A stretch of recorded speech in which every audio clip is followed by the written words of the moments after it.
Somebody say process. Now, let me break some things down and let you go. The difference between David and King Saul is this. David, at the age of 17, was anointed with the oil of recognition. You see, you have to be careful about recognition and appointment. You can be recognized and yet not appointed.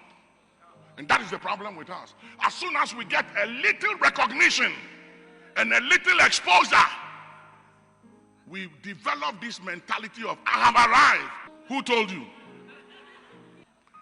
David was anointed to be king at the age of 17, and it took him, he was anointed to be king 17 before his brethren. Then when he was 25 years, he was anointed king over Judah. Then when he was 30 years, he was anointed king over all of Israel. 17 years, first anointing. 25 years, second anointing. 30 years, third anointing. From 17 to 30, he escaped 24 assassination attempts by King Saul. He was living in caves, anointed, king over Israel, but living in caves. Anointed to be king, can't pay bills. Anointed to be wealthy, to be rich, have a great dream and vision, but can't rent a house, living in the backside of the desert and the jungles, running for your life, yet anointed to be king, anointed to be somebody, and the oil of somebody is on your life, and yet you're nothing and nobody, because you have to go through process.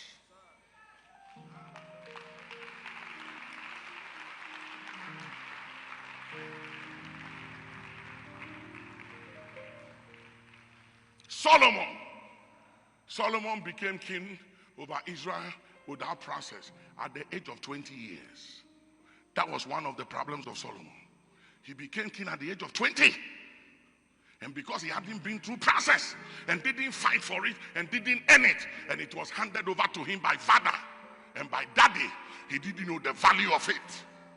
So he allowed love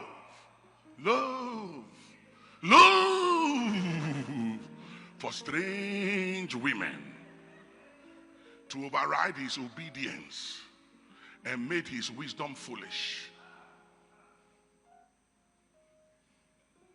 No process. King Saul missed it. No process. Became a king overnight and missed it. Solomon's son Rehoboam missed it because he didn't go through process. It was just handed over to him. Today, may God help us all, including myself as fathers.